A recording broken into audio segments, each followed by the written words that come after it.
overs. Matthew, what's your over pick for season win total this year?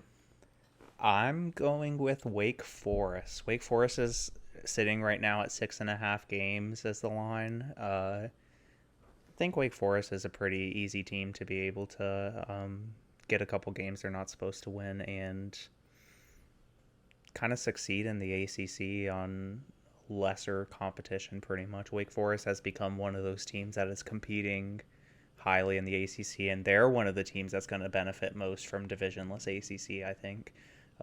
They're one of those teams that kept getting screwed pretty much by being in the same conference as Clemson and Florida State, or division, I mean. So, yeah, I think Wake Forest goes over 7 wins this year. Interested to see how well they do without Sam Hartman, Yeah. who transfers to Notre Dame. My over pick, South Carolina. Vegas is spotting them 6.5 games. I think the you're seeing a lot of hype in Columbia. They're doing a pretty good job on the recruiting trail. They do have a tough schedule, but I don't see them not getting 7 wins this season. That's a no brainer to me. Like the Gamecocks are going to have 7 wins this season at minimum. I don't know. That it is tough. They're in a tough spot also, kind of similar to Wake Forest where they just have some tough competition for to get to those 7 wins. So I like that each team that we picked has the same line, so it's pretty much just whether Wake Forest or South Carolina has a better season this year. Yeah. All right, your under pick of the season. All right, this one might be a little controversial because I think they will be good next year, just not this year. I'm going Texas under 9.5 games. So I think they'll win 9 or less.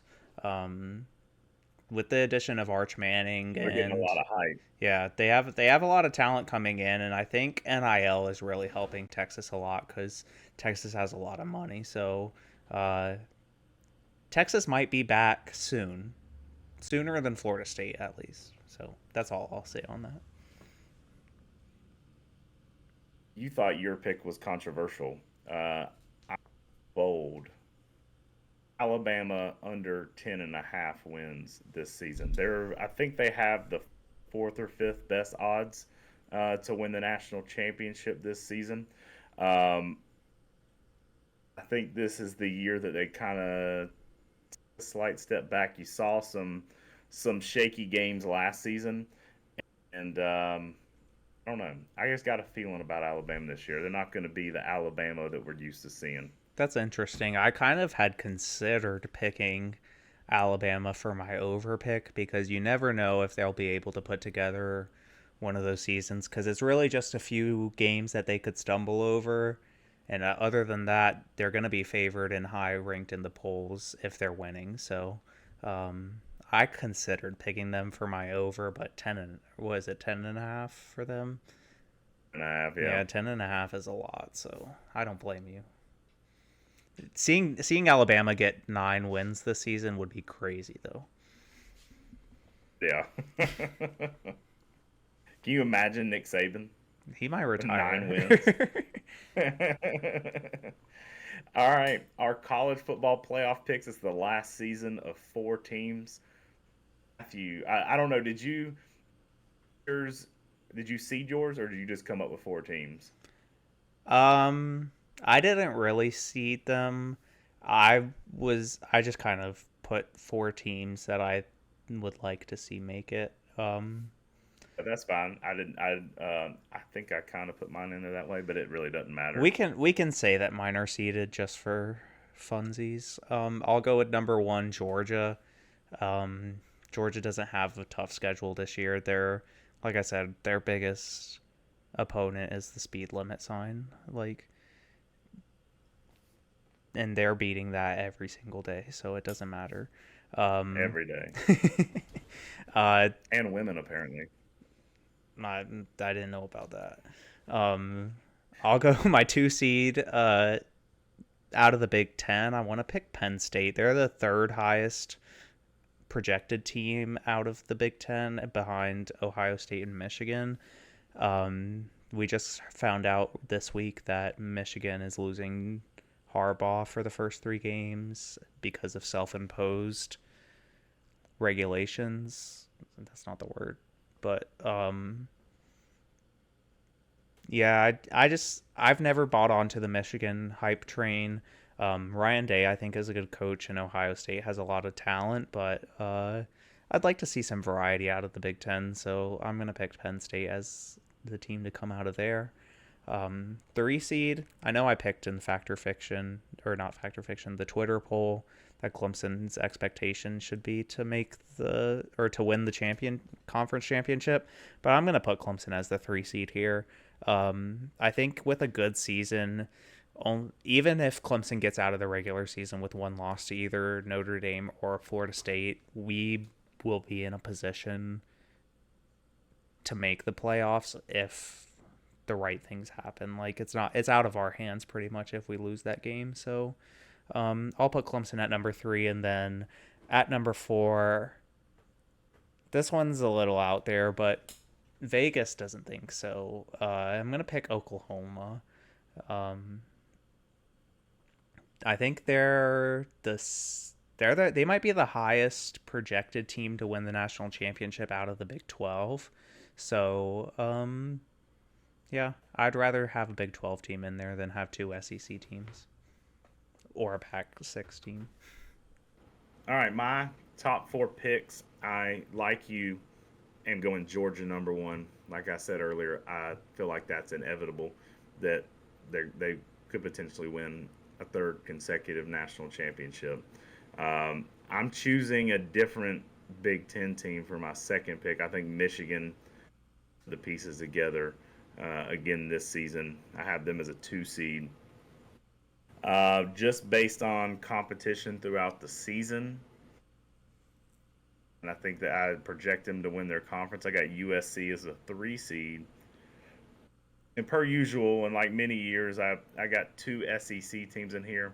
I got LSU as my 4th pick. Interesting. The college football playoff.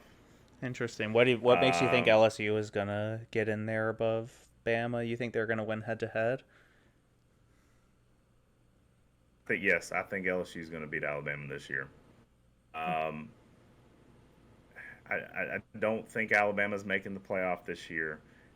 And I think the 2 best teams are Georgia and LSU. They'll play each other in the conference championship, Georgia winning, and LSU drops the 4th spot. Heading into conference championship week, you could have 1-2 Georgia and LSU.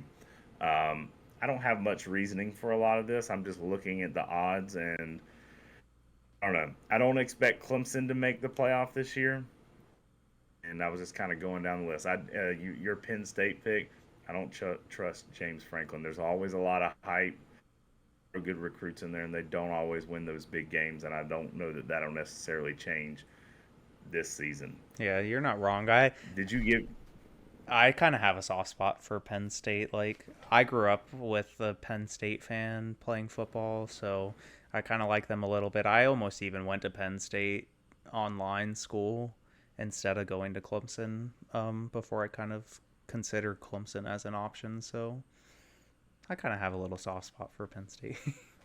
I would like to go to Penn State. I really want Clemson to do a whiteout game. If Clemson were, I think I've said this on the podcast many times, but if I were a Make-A-Wish kid, my wish would be for Clemson to have a whiteout. We got close last year with the gray out, but yeah, that's one of my favorite things. That's one of the coolest scenes in college football is those whiteouts. And I don't know what it is about their helmets. Their white is different than every other team's white, but their helmets seem just so white, like more white than anybody else. I don't know what it is. I don't know if I've noticed that same thing. Just watch. You'll watch a Penn State game this year, and you'll like, that is a white. It doesn't like it's whiter than Auburn's helmet. It's whiter than Carolina's helmet. Like white. Listeners at home are probably like, this guy's an idiot. Did you? I can't remember. Did you give out your national championship pick? I did not. I just gave my top four. I out of those four that I gave, Georgia, Penn State, Clemson, Oklahoma, I think the best odds are going to be Georgia. Vegas agrees. I don't like it. I don't want Georgia to three-peat. When was the last time a college football team three-peated? That would be something that Georgia fans could hold over everybody's head for a long time, and I do not want them Yeah. to have that firepower. So somebody, please, Cade Klubnik, please. Someone please stop Georgia. um, I have Georgia winning the national championship. Unfortunately, it's not what I want, but it's what I foresee happening. Um, but I've been wrong the last few seasons heading into it. I convinced myself that a certain team's going to do really, really well. Last year, I hitched my wagon to Utah, not for them to win the national championship. You remember that Yeah, to earlier make in the the year? playoffs. Yeah, I think you picked did not. Baylor to win the play or to make the playoffs also, or to at least to win the Big 12. Yes, I did. I went a little rogue last year with some of my preseason picks. I don't mind it though. I mean, like people don't want to come and watch us pick the top four Vegas odds people. So I went a little more conservative this year, so we'll see. Um, it's nice to think about. We're sitting here doing preseason picks, and it is August, and we'll have college football. We won't know the outcome of this till January. Got a lot of football ahead of us, and I'm so excited. it hasn't even really dawned on me. Like just getting ready for college football Saturdays and then red zone Sundays. I've been getting like TikToks. I don't know if you've seen TikToks like these. It's just like people getting excited for red zone. Like it's just a TV program that happens on Sundays. Like, but I'm so excited for it. I get those TikToks where it's like just a guy sitting on the couch by himself eating chips, and it's like the CBS music intro to a game or whatever, and it's like you got a pot of chili on the stove, six beers on ice, and uninterrupted football for how many ever hours or whatever.